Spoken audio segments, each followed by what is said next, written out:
Isa kang mahiyaing estudyante at lagi kang pinagtatawanan at ipinapahiya na mayayabang mong mga kaklase, ngunit hindi nila akalain na ikaw pala ay anak ng isang hari. Ano ang nakaka-excite na nangyari at bakit bigla siyang naging isang prinsesa nang wala siyang kaalam-alam? At ano ang ginawa niyang pagbabago at paghihiganti sa mga pasaway niya mga kaklase? At iyan ang ating aalamin sa ating movie ngayon na pinamagatang The Princess Diaries. Si Mia ay isang mahiyaing batang babae na nakatira sa San Francisco at kasama niya ang kanyang ina na isang painter. Ayaw niya makihalubilo at hindi din siya nakikipagkaibigan kaya't hindi siya kilala sa kanilang eskwelahan. Madalas din siyang pinagtatawanan ng cheerleader na si Lana. Best friend ni Mia si Lily dahil magkaparehas sila ng personality. May gusto si Mia sa popular na estudyanteng si Josh na boyfriend ni Lana. Nakita niyang nagkikisa mga ito at ini-imagine niya na siya ang hinahalikan ni Josh. Nagdebate sila ni Josh sa klase at napahanga ni Josh ang lahat dahil sa galing niya sa kanyang mga opinyon, ngunit nautal naman si Mia kaya pinagtawanan siya ng lahat kaya't napahiya ito at nagtatakbo palabas. Pagka-uwi ay sinabi ng kanyang ina na dumating na ang kanyang lola mula sa Genovia at gusto siyang makita nito. Nagtaka si Mia dahil kahit minsan ay hindi man lang siya tinatawagan para makita ng kanyang lola. Kinabukasan ay nagpunta siya sa isang napakalaking mansyon kung saan ay nakipagkita siya sa kanyang lola na si Clarice Renaldi at ito pala ay isang reyna sa Genovia. At ang dahilan kung bakit gusto niyang makita si Mia ay upang ipaalam dito na isang prinsipe ng Genovia ang kanyang ama at dahil sa pagkamatay nito kamakailan ay siya na ngayon ang susunod na uupo sa trono ng Genovia. Inakala ni Mia na nagbibiro lang ang kanyang lola, ngunit nagulat ito na malaman niya na isa na siyang prinsesa ngayon na responsable sa buong kaharian. Sinabi ng reyna na kailangan na niyang lumipat sa Genovia at kailangan din niyang baguhin ang kanyang buong pagkatao, ngunit nabigla ito at tinanggihan niya maging isang prinsesa. Pagka-uwi ay nagalit ito sa kanyang ina dahil itinago nito sa kanya ang katotohanan. Sinabi ng ina na mag-divorce sila ng kanyang ama ay napagkasundoan nila na kukunin niya si Mia upang mabuhay bilang isang normal na bata. At napagpasyahan nila na sasabihin nila ito kapag nag-18 na si Mia, ngunit dahil wala na ang kanyang ama ay kailangan na niyang harapin ang responsibilidad. Kinabukasan pinag-usapan nila ng kanyang lola ang mga bagay-bagay. Gusto ng reyna na ipakilala siya sa buong mundo bilang isang prinsesa, ngunit bago gawin iyon ay gusto nitong i-train si Mia kung paano kumilos bilang isang prinsesa. Inanggihan nito ni Mia ngunit pinilit naman siya ng kanyang ina na umattend ng princess classes at saka magdesisyon kung gusto niya talagang maging isang prinsesa at hanggang sa ball ay kailangang ilihin ito ni Mia.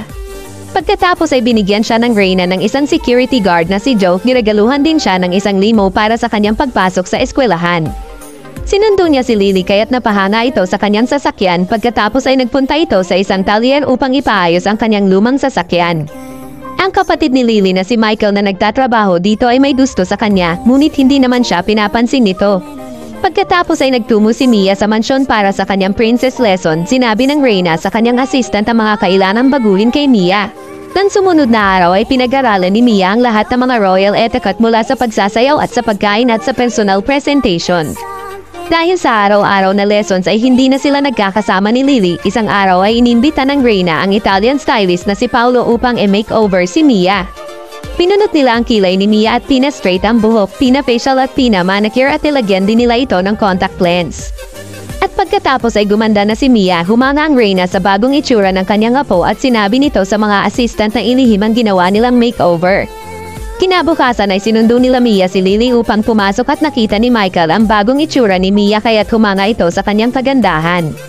Ngunit hindi naging masaya si Lily sa makeover dahil inakala nito na naging pasaway na din ang kanyang kaibigan. Pinagsuot niya si Mia ng cap upang maitago ang buhok nito. Nagkaroon sila ng pagtatalo dahil inisip ni Lily na babaliwalain na siya ni Mia, ngunit tinamin ni Mia ang katotohanan sa kaibigan.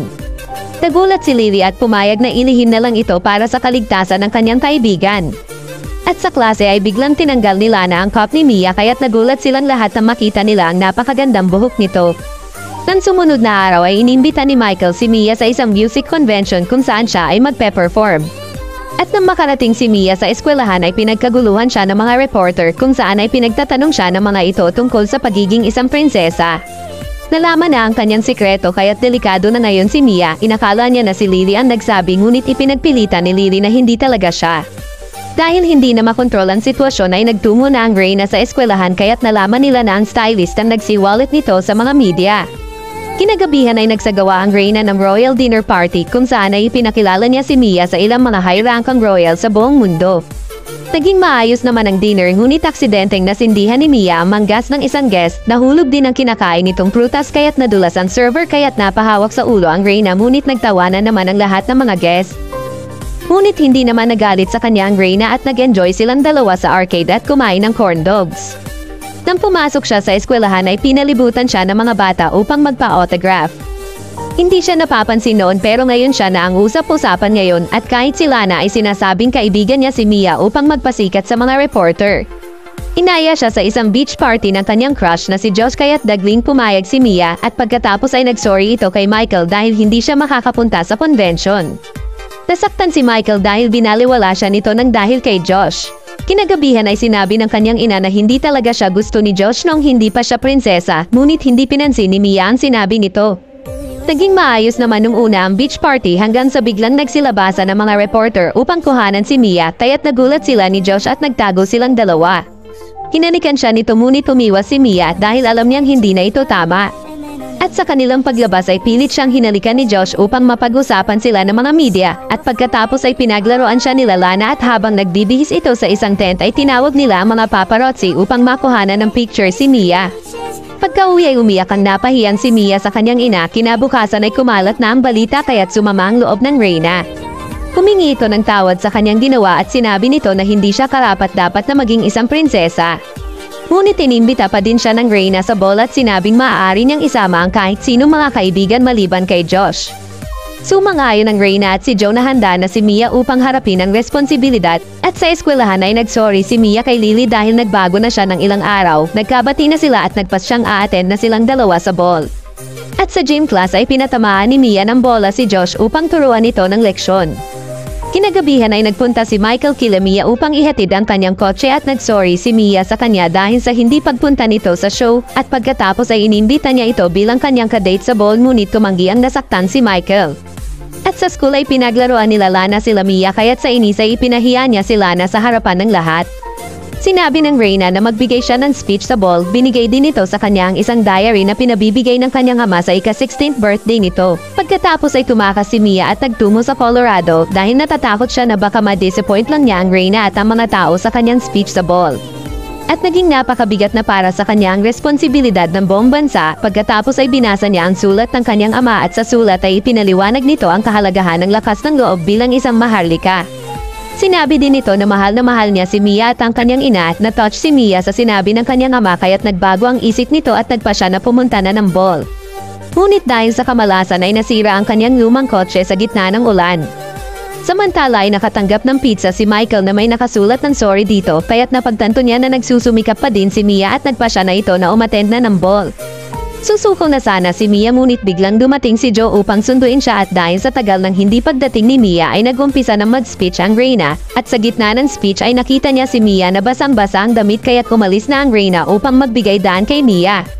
Nautang si Mia nung una ngunit naalala niya ang mga sinabi ng kanyang ama at nagbigay siya ng isang mula sa pusong speech sa mga tao at sa huli ay in-announce niya ang kanyang sarili bilang prinsesa ng Genovia. Kaya't nagpalakpakan sa kanya ang lahat, ilang sandali ay kinoronahan na siya bilang isang prinsesa. At pagkatapos ay nagdihis na siya ng isang napakagandang gown at sumayaw kasama si Michael. At pagkatapos ay nagpunta sila sa garden, inamin ni Michael ang nararamdaman niya para kay Mia at sa wakas ay nag-kiss na silang dalawa. At sa sumunod na eksena ay lumipad na patungong Genovia si Mia upang maging opisyal na gawin na ang kanyang duty bilang isang maharlika. Sumama na din ang kanyang ina sa kanya at binisita din siya nila Lily at Michael para sa summer vacation. At dito na po nagtatapos